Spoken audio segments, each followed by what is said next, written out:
dami ko na kasi talagang pinagdaanan. Sobra, ang daming masasakit.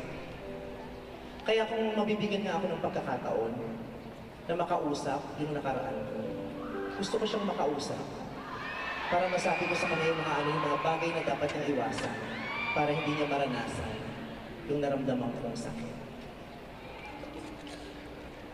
Kung mabibigyan lang ako ng pagkakataon, kakausapin ko yung nakaraan.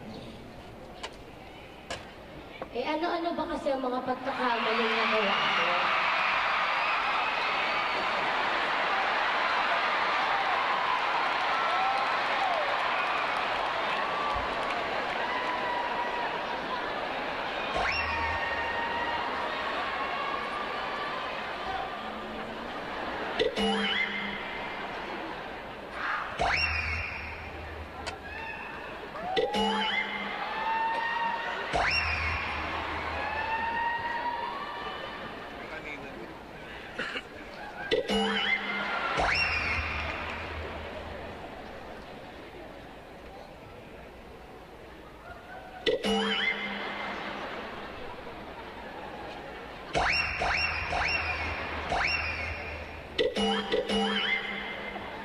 Sino ka?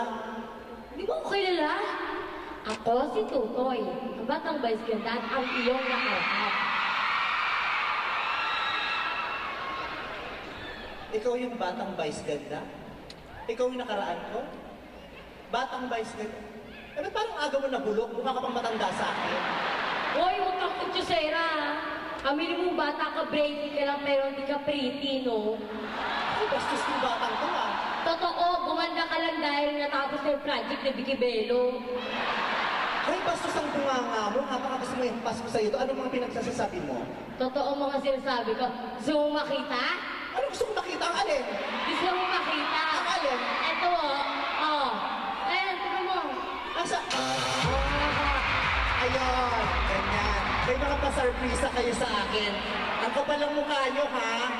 Oh, gusto mo makita after project? Ano after project? Oh, tignan mo, ayan, tignan mo dyan, ha? Ganda, di ba? Gawang-gawa. Walang mukha mo. Wala tayong magawa. Masipag si Dr. Abelo. Pag wala siyang ginagawa, ako yung project niya. Pero nakita mo naman. Oh. Ang tingnan mo naman. Ow. Tingnan mo naman ang transformation. Tingnan mo. Magkano yan? Huwag kang gitera. Huwag kang gitera. Tatanong ko. Hindi mo ma-achieve yan. Eh, wala naman akong balak mo. Maganda naman ako. Mamati? Pumatay. Di ba maganda ako? Pareho pa tayo ng damit. Nako, I'm sure tinititigan mo yung picture ko, yung transformation ko kay Dr. Abelo para pag laki-laki mo magpapaganyan ka din. Di. Dahil nakita mo kung gaano kagaling yung ginawa sa mukha ko. Di rin. Wala naman masyadong ginawa si Dr. Abelo sa akin. Facial lang. Huwag naniniwala. Tsaka pag oras mo na magpaganyan, nanginginig ka siya nun. Bagay mo. Siya ulo. Sarot.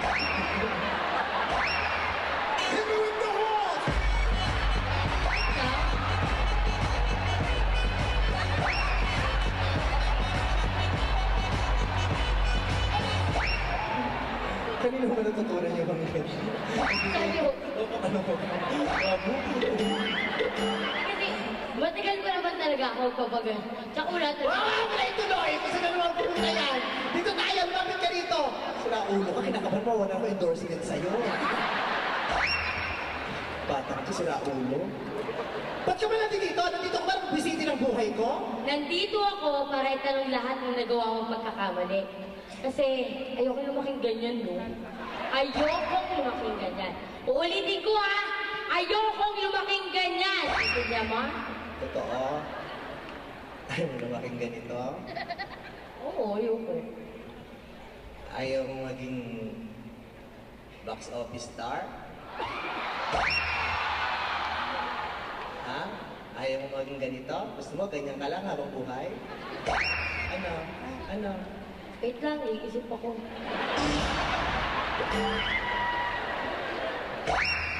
Ganyang itsura. Pero sikat, no? Ganyang gawa, pero mayaman. Pwede na rin yung mga choosy, no? Ito na lang, ang ayoko lang, yung mga pinagdaanan mo sa pag-ibig, ano-ano nga ba yun? Marami kong pinagdaanan sa pag-ibig. At yung mga pinagdaanan ko na yun, yung nangiiwasan mo. Unang-una, maaga kasi akong umibig. Bata pa lang akong harot-harot ko na. Aga akong umibig, kaya maaga rin ako nasaktan. Kaya ikaw, wag kang magmamadali sa pag-ibig. Ha? Hindi yung bata ka pa lang, puro ka na love-love, puro crush-crush. Ha? Tsaka, iwasan mo yung mga papi-lang na yan. Tandaan mo, di ka papi, pony ka. At kailangan ingatan mo ang sarili mo dahil ikaw ang natatangay kong tagapagmana. So, ako ang unika iha mo? Hindi, ikaw ang pony ka, iha mo. Kaya mag-iingat ka. Pero, ano ba dapat ang mga tandaan ko? Marami. Basta huwag mo sa maagang edad, ha? Kapag ibig hindi karera, hindi yan inaapura. Don't hurry up. Just giddy up. Ilang taon ako pwedeng mainlaw? Mga 67. Hangga naman!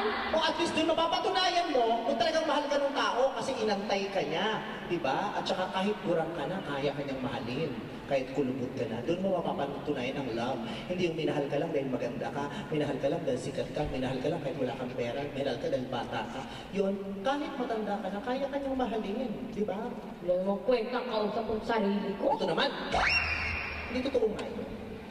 Basta huwag kang magmamadali. Take your time.